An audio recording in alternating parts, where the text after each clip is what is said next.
लाल हूं। मैंने अयोध्या कुमार राम और उनके अनुज लक्ष्मण की जो छवि देखी है उसका वर्णन शब्दों में नहीं कर सकता। दोनों भाई जब अयोध्या में पुष्प लताओं को निहार रहे थे तो वृक्ष और लताएं भी लहराकर उन्हें एक बार बस छू भर लेना चाहती थी। जो भी उन्हें देखता बस देखता ही रह जाता।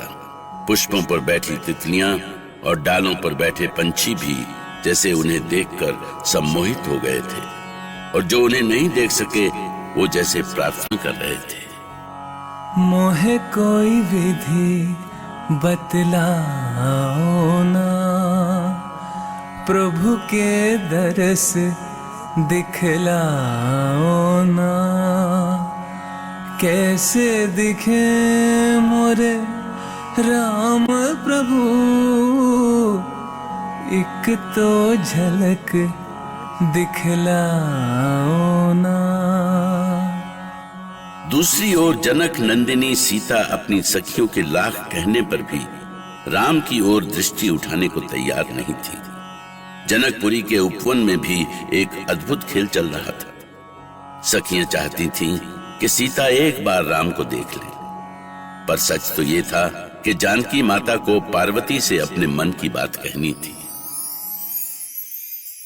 माँ गौरी, आज मैं आपके सामने अपना आंचल फैलाकर आपसे कुछ मांग रही हूँ।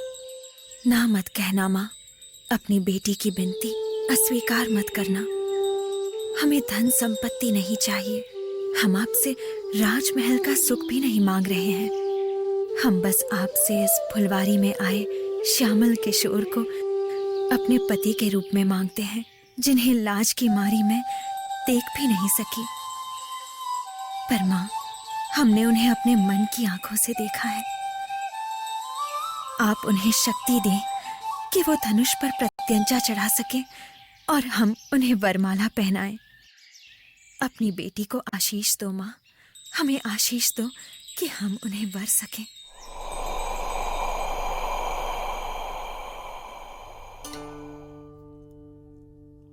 आप जनक नंदिनी की प्रार्थना सुन रहे हैं स्वामी? सुन रहा हूं देवी पार्वती। अब तो आपको ही निर्णय करना है कि जानकी का विवाह राम से होगा या नहीं। धनुष तो आप ही का है स्वामी, आप चाहेंगे तब भी ये विवाह संपन्न होगा। क्या आप दशरथ नंदन की शक्ति नहीं जानती देवी? जानती हूँ स्वामी, पर आपकी कृपा के बिना सृष्टि की कोई शक्ति पूरी नहीं है। मैं आपकी इच्छा कैसे टाल सकता हूँ देवी? जानकी को दिया गया आपका आशीर्वाद अवश्य फलित होगा। जानकी राम की ही होंगी।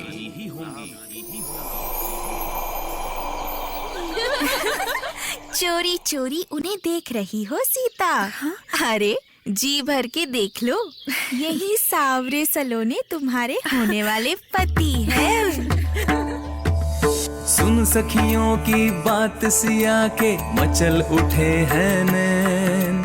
सुन सखियों की बात सिया के मचल उठे हैं नैन। उठे झुके फिर झुके उठे, सिया नैना है बेचैन। सिया नैना है बेचैन, सिया नैना है बेचैन। आप कहाँ खोए हुए हैं भैया? क्या आप भी आभूषणों के इस मधुर स्वर को सुन रहे हैं?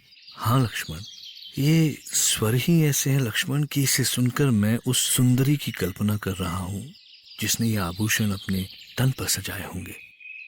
कल्पना क्यों भैया, उधर देखिए, लता की ओट से वो आप ही को निहार रही है। राम और सीता एक दूसरे के लिए ही बने थे। विधि ने उनको एक दूसरे के साथ के लिए ही गढ़ा था, और सब चाहते थे कि वो एक बार तो एक दूसरे को अपनी पावन दृष्टि से निहार लें। और जब वो क्षण आया तो जैसे मैं ही नहीं, सारी सृष्टि धन्य हो गई। देखो सखी, कैसी अद्भुत जोड़ी है। लगता है ना कि ये एक दूसरे के लिए ही बने हैं। हे ईश्वर, राजकुमार की आंखें तो जैसे हमारी सीता पर ही ठहर गई हैं। हाँ, लगता है हमारी सीता के रूप ने उनका भी मन हर लिया है। लगता है ईश्वर ने इस रूप को अपने हाथों से सजाया है। देखो लक्ष्मण, कितनी सुंदर आंखें हैं, जैसे जैसे सारी आकाश गंगा इनमें समा गई हो। ऐसा लगता ही नहीं कि ये इस धरती पर रहती हूँ। जानते हैं भैया, ये वही जानकी हैं जिनका स्वयंवर होने जा रहा है। इनकी सखियां कह रही थीं कि ये यहाँ पे गौरी पूजन के लिए आई हैं। ओह, तो यही है वो पावन भूमि पुत्री जिसकी कथा गुरुदेव ने सुनाई है। हाँ भैया, वही हैं ये। और भैया, मेरा तो मन कहता है कि इनके चरण अयोध्या के राजमहल में ही पड़ेंगे। पर इनका स्वयंवर होने जा रहा है लक्ष्मण, इसीलिए इनके संबंध में ऐसी बातें मत करो। जाने कौन है वो सौभाग्यशाली जिसके मन मंदिर में ये वास करेंगी।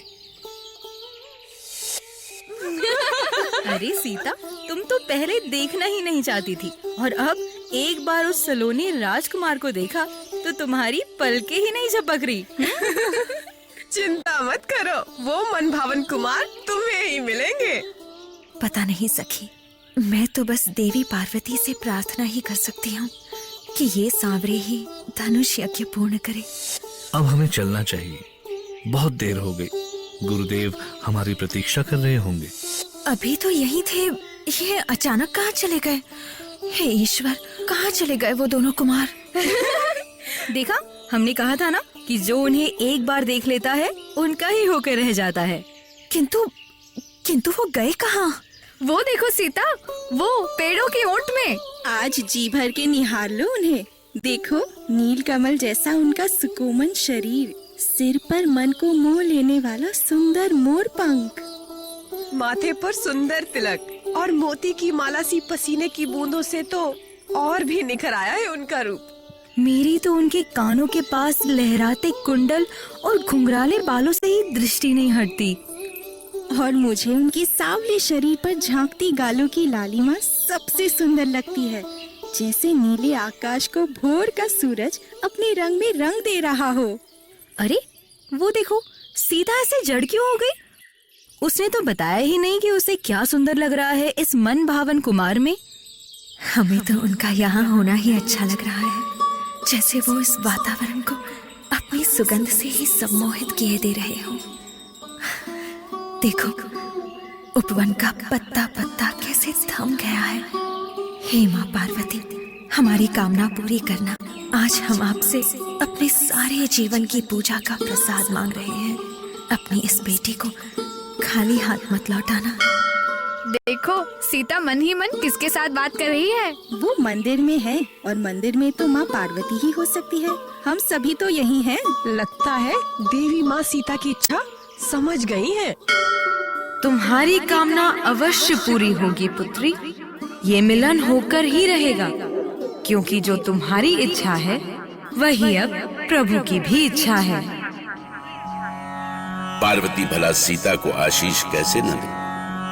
वो तो उसी पल राम सीता की इस मनमोहनी जोड़ी पर मोहित हो गई थी। जिस पल उन्होंने उन्हें एक साथ देखा था, उन्होंने तो उसी क्षण उनके जन्म जन्म के साथ की कामना कर दी थी। राम